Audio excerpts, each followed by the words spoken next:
Olá, telespectador do Opção para a Vida. Que alegria nos reencontrarmos nessa manhã de terça-feira, hoje dia 20 de setembro. Hoje comemora-se o Dia do Funcionário Municipal, o Dia do Gaúcho e o Dia da Polícia Civil. Parabenizamos a todos os profissionais que trabalham na área da segurança, policiais civis, muitas vezes até expondo as suas vidas para dar segurança ao cidadão. E também a todos os funcionários municipais que trabalham para o bem comum de toda a nossa sociedade. Parabéns a todos. Nessa manhã de terça-feira, hoje logo mais estaremos ouvindo outra vez mais uma reflexão da Palavra de Deus ministrada por este que vos fala. Mas antes você vai ficar com o cantor Vitorino Silva. Deleite-se com esta música. Vamos caminhando, caminho é este, falou o louco. E o cego, ouvindo a voz do louco, o seguiu então.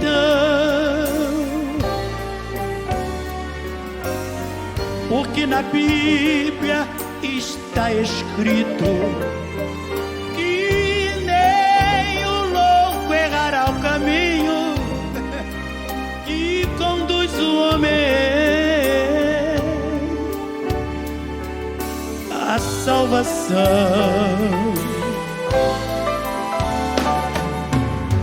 Ninguém errará o caminho que conduz ao céu. Ninguém poderá escapar do juízo final.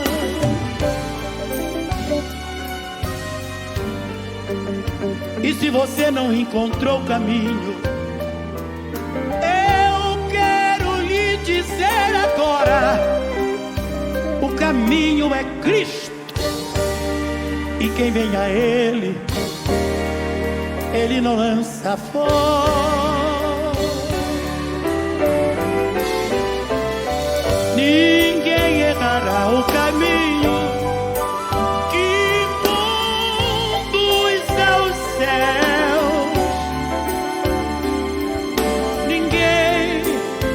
poderá escapar do juízo final.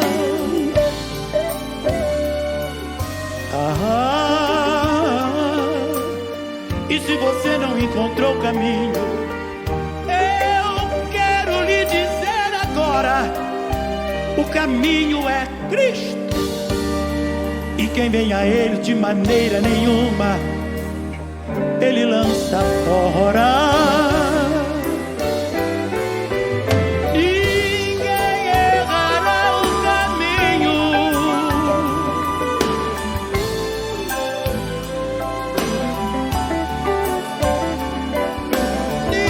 Ninguém poderá escapar.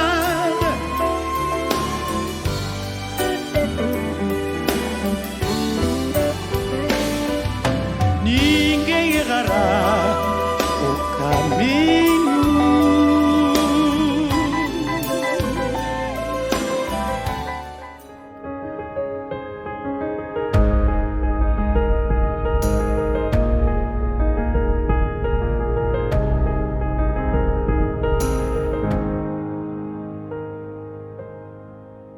Em Gênesis capítulo 17, versículo 7, Deus havia feito uma promessa, Deus havia feito um pacto e uma aliança com Abraão. Estabelecerei a minha aliança entre mim e ti e a tua descendência no decurso das suas gerações. Aliança perpétua para ser o teu Deus e da tua descendência. Então Deus havia feito um pacto com Abraão. E Deus estava honrando esse pacto, mas para aqueles que eram filhos na fé. É por esta razão que você vai encontrar lá em Lucas 19, Zaqueu, quando estava tendo aquele encontro com Jesus, e Zaqueu era maioral dos publicanos, Zaqueu não era judeu, maioral dos publicanos. E quando Jesus chegou na casa dele, foi que Jesus disse: hoje houve salvação nesta casa, porque este aqui é filho de Abraão. Estão entendendo aqui? Que há filhos na fé, no caso Zaqueu, e filhos na carne, no caso o rico que estava lá no Hades. Porque ele não ia chamar pai Abraão se não fosse filho. Então a gente tem que entender isso. Isso tem que ser muito ser bem definido isso aqui. Então, irmãos, no versículo 8 nós vemos aqui essa distinção que Paulo faz. No versículo 9, ele diz, isto é, estes filhos de Deus não são propriamente os da carne, mas devem ser considerados como descendência os filhos da promessa. No versículo 9 ele diz, porque a palavra da promessa é esta, por esse tempo virei e Sara terá um filho. Essa palavra promessa aqui, ela exigia de Sara e do próprio Abraão crer, confiar, sem sombra de dúvida alguma. A própria Sara ainda duvidou. Ela sorriu, ficou atrás da porta quando ela ouviu a promessa que Deus estava fazendo para Abraão, e ela ouviu também, ela sorriu, por isso o nome Isaque, que significa sorriso, porque todas as vezes que ela proferisse o nome Isaque, ela ia sorrir, lembrando da fraqueza dela não ter crido, ter duvidado daquela promessa de Deus. Portanto, aqui está, irmãos, claro que Deus, na sua soberania, escolheu, chamou Abraão, fez-lhe uma promessa esta que se cumpriu com o nascimento de Isaque, que tanto Sara era avançada em idade, não podia mais gerar filho, porque já tinha passado até o costume das mulheres, e o próprio Abraão também, não tinha como eles gerarem filhos. Porém, nessa circunstância aqui, foi Deus que fez tudo, foi Deus que abriu a madre, foi Deus que cumpriu com a palavra, a promessa de Deus de Isaque ter nascido. Então, tudo foi Deus que fez.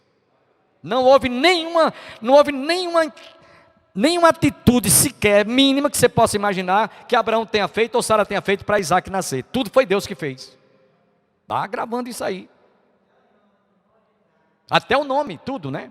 Portanto, irmãos, nesses versículos aqui dá para a gente fazer já uma distinção quanto à soberania de Deus e a predestinação, certo?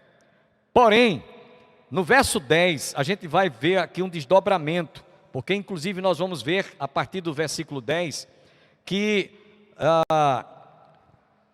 não só Paulo usou o argumento de Abraão e Rebeca, mas também, e Sara, desculpe, mas ele também usou o exemplo aqui no verso 10 de Isaque, mais tarde, com relação à sua esposa Rebeca, que também era estéril, não podia gerar filhos.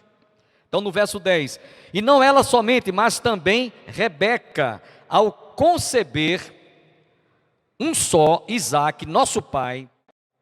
Então está falando agora de um outro exemplo, de um outro patriarca que era muito conhecido por todos eles. Ele diz assim, e não ela somente, mas também Rebeca, ao conceber de um só Isaque, nosso pai. Ele alude aqui, irmãos, semelhante acontecimento com relação a Sara, que era estéril, e Rebeca também, simultaneamente. Então fica claro que não obstante serem gerados esses dois filhos, tanto Isaque quanto os gêmeos que foram gerados no mesmo dia, na mesma placenta de Rebeca, havia dois filhos gêmeos. Fica claro aqui, irmãos, que não obstante serem gerados simultaneamente, eles são indivíduos distintos. Eram gêmeos, mas cada um tinha uma natureza. A natureza de Jacó era uma, a natureza de Esaú era outra. Gerados no mesmo dia, no mesmo ventre, na placenta, lá vivendo na mesma placentazinha de Rebeca, porém, embora tivessem nascido juntos, gerados no mesmo momento, no mesmo instante, eram indivíduos distintos. E o Senhor dissera a Rebeca, no capítulo 25, versículo 23, Eu estou citando esses textos da Bíblia, lá de Gênesis, para que vocês vejam que Paulo estava municiado de passagens dentro da história de Israel. Ele não estava falando aleatoriamente, não. Ele estava citando e mostrando os textos. Por isso que esse estudo de hoje exige que a gente recorra a algumas passagens lá do Velho Testamento. Gênesis 25, 23. O Senhor disse: 2 nações há no teu ventre, 2 povos nascidos de ti. Ele se divide, um povo será mais forte e o outro menos. O mais velho servirá ao mais novo. Está tudo escrito. Portanto, irmãos, nós vemos aqui que foi profetizado pelo próprio Deus o nascimento daqueles 2 filhos gêmeos. Um seria considerado por Deus o mais distinto, embora fossem nascidos no mesmo ventre, mesmo dia, mesma hora, distintos, cada um tinha um temperamento diferente um do outro. Porém, Deus já estava mostrando ali a diferença entre um e outro. Observem que nesse texto, Paulo está mostrando aqui, no versículo 10, que aqueles filhos gêmeos tinham nascido porque Deus tinha um propósito na vida de um e de outro. Quando ele disse, o mais velho vai ser servo do mais novo, porque quando eles estavam para nascer, né, Esaú nasceu primeiro, ele tinha um corpo peludo, e Jacó nasceu agarrado no calcanharzinho dele. Então ficou caracterizado que o primeiro filho era Esaú, primogênito, nasceu primeiro, depois foi Jacó. Porém, dentro da soberania divina, a soberania divina entra em ação aqui, Deus promoveu de forma que Esaú perdesse o seu direito de primogenitura, simplesmente por haver pecado, por haver desobedecido, por haver desprezado o seu direito de primogenitura, por um pecado de desobediência, de desatenção, de desrespeito, de desconsideração. Ele não fez caso disso, e por isso Deus transferiu, aí a soberania de Deus, o direito de primogenitura, não que pertencia a Esaú, pertenceu a Isaac. Aí você pode até dizer assim, então, pastor, mas Esaú foi quem escolheu. E aí é onde entra agora a questão do livre-arbítrio. Então vocês vão ver que dentro desse assunto que nós estamos tratando aqui, o homem também pode interferir, por causa da sua desobediência, por causa do pecado. Porém, dentro da soberania de Deus, Jacó era que seria o escolhido, e não Esaú. E aí ele disse, o mais velho servirá ao mais novo. No versículo 11, para a gente ir adiante, no versículo 11, nós encontramos Paulo dizendo, e ainda não eram os gêmeos nascidos, nem tinham praticado o bem ou o mal, para que o propósito de Deus, quanto à eleição, prevalecesse não por obras, mas por aquele que chama. Irmãos, sabe o que é que nós encontramos aqui? Eu encontro aqui Deus agindo, Deus realmente fazendo com que aquilo que ele tinha, não vou dizer predeterminado, porque Deus não predetermina. Ele é Senhor, soberano da história. Para Deus não existe nem passado, nem presente, nem futuro. Para Deus, sempre Ele é. Tanto é que Jesus, quando Deus foi através de Moisés a Faraó, Ele disse, olha, diz a Faraó que eu sou, me enviou, presente. Deus não existe passado, nem futuro para Deus. Sempre é presente. Corrigindo, sempre é presente. Deus não conhece o que é passado ou o que é futuro. Nós conhecemos, fazemos distinção por causa da cronologia do tempo, né? Então, nesse versículo 11 aqui, Os gêmeos não eram nascidos, nem tinham praticado o bem ou o mal, para que o propósito de Deus, quanto ao que Deus havia estabelecido, quanto à eleição, prevalecesse. Não por obras, mas por aquele que chama. Jacó nasceu segurando, conforme já citamos, no calcanhar do seu irmão Esaú. Ou seja, a eleição não depende nem das obras, pois não tinham praticado ainda nem o bem nem o mal, pois ainda não haviam nascido, mas fica claro que se origina por aquele que o chama.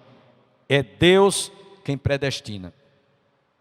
É Deus quem predestina. Se Deus não predestinasse, irmão, de quem era o direito de primogenitura? De Esaú. Era um direito dele. Ele teria, desse no que desse, mas Deus tirou e deu para o seu irmão. É por isso que você vai ver lá adiante, o Senhor dizendo assim, conforme nós estamos vendo, né? Mais adiante a gente vai ver que eu amei a Jacó e aborreci a Esaú. Mas vamos lá. No versículo 11 que nós vimos, fica claro. E ainda não eram os gêmeos nascidos, nem tinham praticado o bem ou o mal, para que o propósito de Deus quanto à eleição prevalecesse, não por obras, mas por aquele que chama. Estava falando de Deus que o havia escolhido. No verso 12, já fora dito a ela, o mais velho será servo do mais moço. Antes mesmo das crianças nascerem, já lhes fora dito, o mais velho será servo do mais moço. Isso aqui, meus irmãos, foi uma profecia. Uma profecia que estava direcionando a história de dois irmãos. E quem estava direcionando essa história era Deus, não era o homem. Não foi um achismo, foi Deus quem disse, olha, vai ser assim. Então cumpriu-se, essa profecia cumpriu-se literalmente, desde o ventre e durante toda a existência de ambos. Não foi só lá no ventre que Deus falou, mas depois que eles passaram a existir, Deus começou a mostrar tudo isso que nós estamos falando aqui. Então nós vemos aí a evidência da soberania de Deus quanto à predestinação. No versículo 12 que nós vimos, já não fora dito a ela, mas o mais velho será servo do mais moço. No versículo 13, o Senhor diz, como está escrito, amei a Jacó, porém me aborreci de Esaú. Essa é uma das passagens em que muitos que defendem a predestinação, diz, olha aqui, ele amou a um e aborreceu ao outro. Mas vamos ver isso aqui com uma certa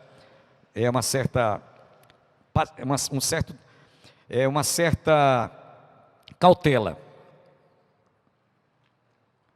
Nós precisamos entender, irmãos, algo muito importante.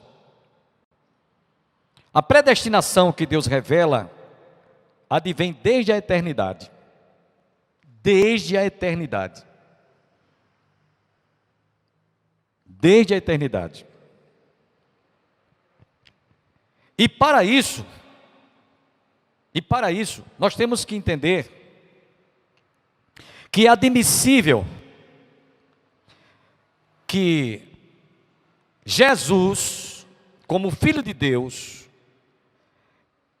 antes que os céus e tudo que foi criado existisse, na teologia, né, podemos assim dizer, divina, Jesus já tinha sido oferecido, já tinha sido enviado, tinha vindo ao mundo, tinha sofrido a morte sacrificial lá na cruz do Calvário, porque é isso que nós encontramos na palavra de Deus, como o Filho unigênito de Deus.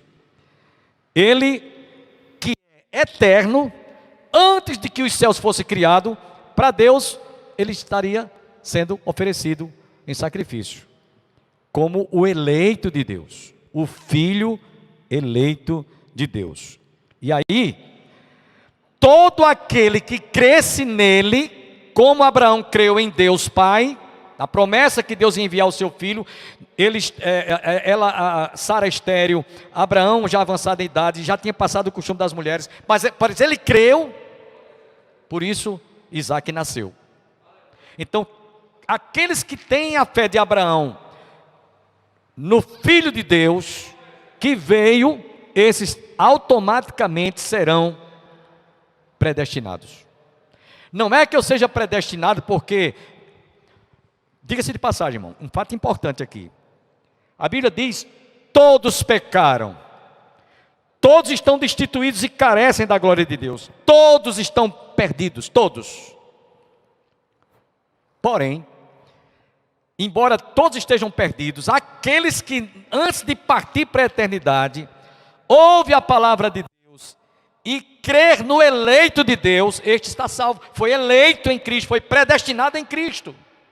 Cristo é que é o eterno eleito e predestinado, para que todo aquele que nele crê, como diz a palavra de Deus, não pereça, mas tenha vida eterna. Eu estava preparando, meditando e pesquisando sobre esse estudo, irmãos, eu comecei a agradecer a Deus. Senhor, muito obrigado, porque um dia eu vi esta palavra.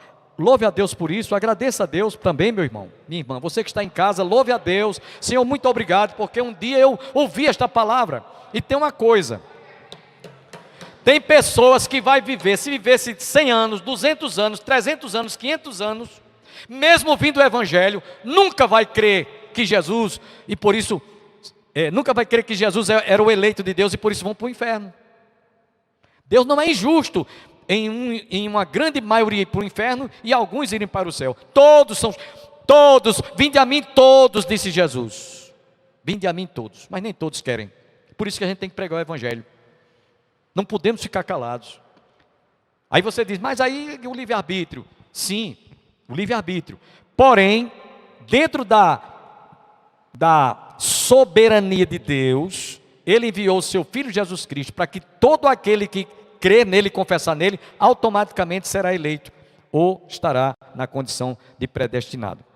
Então Jesus é que é o eterno eleito, e todos aqueles que creem nele, se tornarão predestinados. Eu tinha um professor de teologia que ele dizia o seguinte, era uma ilustração que ele dava, uma ilustração grotesca, um trem, você pega, tem um trem aqui que diz, olha, esse trem, o destino dele é ir para o céu, quem entrar nele vai para o céu. Então, tem alguns que vão dizer, eu creio lá nisso, esse negócio de ir para o céu, quero saber lá disso, e vai continuar com a cabeça embirrada, coração endurecido, e meu dinheiro, Deus está aqui, meu dinheiro é isso aqui, é o bolso, é dinheiro, e começa a blasfemar, e tem toda a forma de religiosidade, e adora a pau, adora pedra, adora gesso, adora tudo que é adora até répteis. Paulo diz isso escrevendo aos Romanos, capítulo 1, deixou de adorar a Deus o Criador, passou a adorar répteis, aves e quadrúpedes. Então Deus, por causa disso, entregou-os a toda a ignorância, por causa da sua incredulidade. Então não quer saber de Deus. Mas alguns que dizem, não, espera aí, esse trem vai para o céu, aí eu quero ir também. Entrou no trem, o trem é predestinado a ir para o céu. O trem, todos os ocupantes do trem vai para o céu. Essa era a ilustração que um professor nosso dava. Então agradeça a Deus. Irmãos, é motivo da gente dizer, Jesus, muito obrigado, porque um dia eu vi este Evangelho, acreditei na tua palavra, enquanto que muitos da sua família não acreditam, não creem, não aceitam, rejeitam. A sua família, do seu sangue, duvida, debocha, humilha, escarnece. Teve uma oportunidade, teve. O rico foi para o Hades, estava lá no inferno, filho de Abraão, viu? Filho de Abraão. Então, irmãos, voltando aqui no capítulo 8, que a gente já estudou, versos 29 e 30, Paulo diz, quanto aos que de antemão conheceu, também os predestinou para serem conformes à imagem de seu Filho, a fim de que ele seja o primogênito entre muitos irmãos. Está falando de Jesus, o eterno eleito. E Paulo diz ainda mais aqui no verso 30, ele seja o primogênito entre muitos irmãos, e aos que predestinou, a estes também chamou, e aos que chamou, a esses também justificou. E aos que chamou, justificou. E aos que foi chamado, ele também glorificou. Acredito que você foi profundamente abençoado. Esperamos em Deus nos reencontrarmos amanhã para a realização de mais um programa Opção para a Vida. Que Deus derrame sobre sua vida, sobre a sua família, as bênçãos do Pai, do Filho e do Espírito Santo. E até amanhã, se Deus quiser.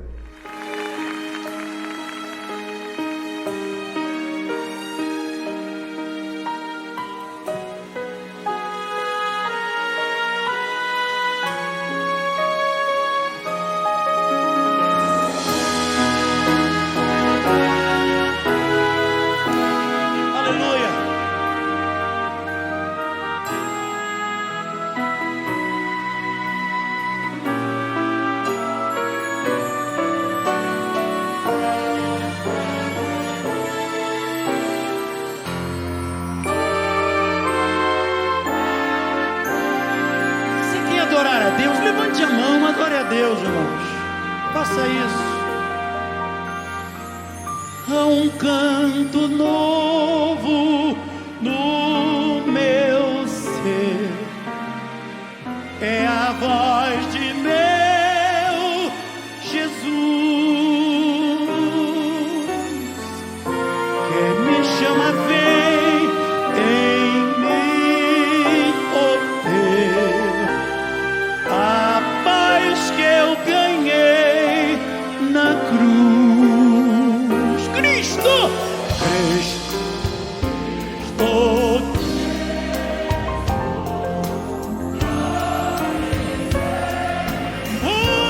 me igual, enches o contrito de prazer celestial.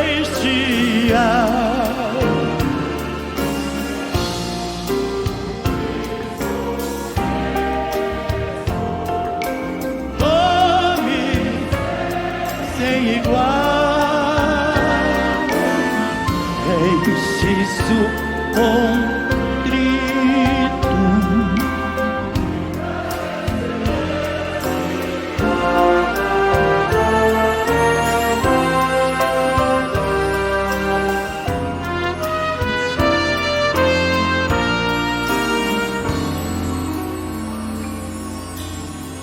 Cristo numa nuvem voltará, baixará dos céus em luz, pelo seu poder me levará pra seu lado bom, Jesus.